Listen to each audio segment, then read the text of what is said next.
ನಾವು ಎಷ್ಟೇ ಎತ್ತರಕ್ಕೆ ಏರಿರಬಹುದು, ಆದರೆ ಯಾರ ಕೃಪೆ, ಲೋಕೇಶ್ವರ ಕೃಪೆಯಿಂದ ಇಂತಹ ಆಸ್ಪತ್ರೆಯನ್ನು ಮಾಡುವುದಕ್ಕೆ ಸಾಧ್ಯವಾಯಿತು. ಅವನು ಮೆಚ್ಚಿದ ಅಂತ ಆದರೆ ನಾವೇ ಸಗಿದ ಕಾರ್ಯ ಸಾಧನಾ ಪಥದಲ್ಲಿ ಬಂದಿದೆ ಎನ್ನುವುದು ಅರ್ಥ. ಲೋಕೇಶ್ವರ ಮೆಚ್ಚುವಂದರಲ್ಲಿ ಹೋರಾಡುತ್ತೇನೆ, ಕಪಿಸ್ತಾಮನು ದಶಗಡಿಸ್ತೇನೆ, ರಾಮ ಲಕ್ಷ್ಮಣನು ಧರಗೊರಗಿಸ್ತೇನೆ. ಮಾತ್ರವಲ್ಲ, ಶಾಕಿನಿ ಡಾಕಿನಿ ಜ್ವಾಲಿನಿ ಮಾಲಿನಿ ಮೊದಲಾದಂತಹ ಭೂತಗಣಗಳಿಗೆ ಅವರ ಮಾಂಸವನ್ನು ಬಡಿಸ್ತೇನೆ.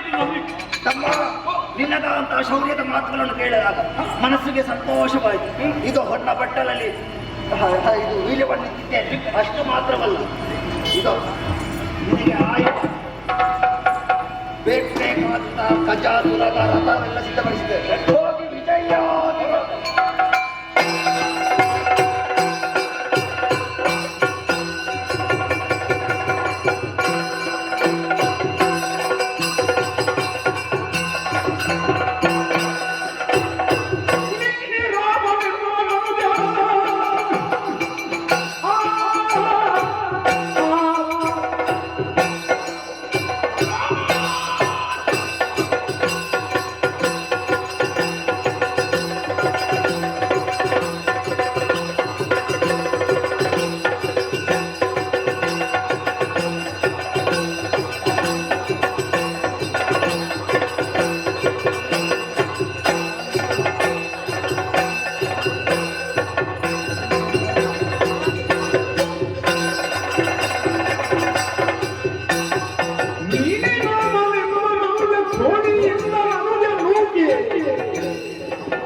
ನನ್ನ ತಮ್ಮ ನಿನಗೆ ಹೇಳಿರಬೇಕು.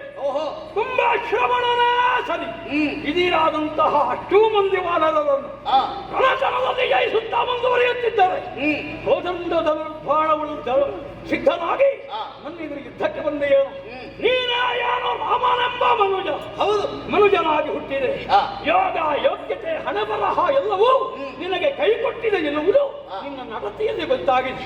ನಿನ್ನ ತಮ್ಮನಾದಂತಹ ಭರತ ನಾಡಿನಲ್ಲಿರಬೇಡ, ನಾಡು ನನ್ನದ್ದು, ನಡಕಾನನಕ್ಕೆ ಎನ್ನುವ ಹಾಗೆ ಆಜ್ಞಾಪಿಸಿದರಂತೆ.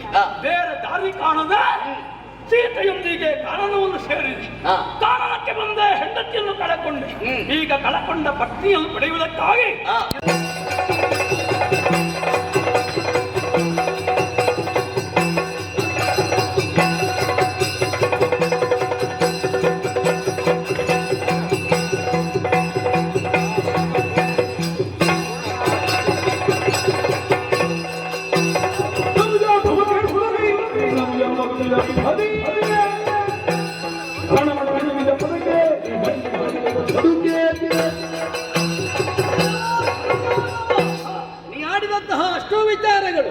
ಈ ಕಾಲಕ್ಕೆ ನಿನ್ನದಾದಂತಹ ಯೋಗ್ಯತೆಗೆ ಆಡಿದೆ ಎನ್ನುವುದು ಸತ್ಯ.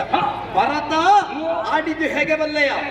ನೀನು ಇಲ್ಲದಂತಹ ಅಯೋಧ್ಯೆ ನನಗೆ ನಗಣ್ಯ ಎನ್ನುವ ಹಾಗೆ, ನೀನು ಬೇಕು ಅಣ್ಣ ಎನ್ನುವ ಹಾಗೆ ನನ್ನ ಪಾದುಕೆಯನ್ನಲ್ಲಿ ಪೂಜಿಸ್ತಾ ಇದ್ದಾನೆ. ಹಾಗಿರುವಾಗ ಅವನ ಮನೋಗತವಾದಂತಹ ಅಭಿಪ್ರಾಯ ಏನು ಎನ್ನುವುದು ನಾನು ಅರ್ಥಮಿಸಿಕೊಂಡಿದ್ದೇನೆ. ಹೀಗಾಗಿ ನೀ ನನ್ನನ್ನು ವಿರೋಧಿಸುವುದಕ್ಕೆ ಬಂದೆ ಅಂತಾದ್ರೆ ನಿನ್ನಲ್ಲೇ ಹೇಳ್ತೇನೆ, ಬದುಕು ಎನ್ನುವುದು ನಿನಗೆ ಬೇಕು ಅಂತಾದ್ರೆ ಸೀತೆಯನ್ನು ಎನಗೊಪ್ಪಿಸಿ ಶರಣಾದ್ರೆ ಒಳಿತು, ಇಲ್ಲ ಅಂತಾದ್ರೆ ನಿನ್ನ ಶಿರಚೇತನವ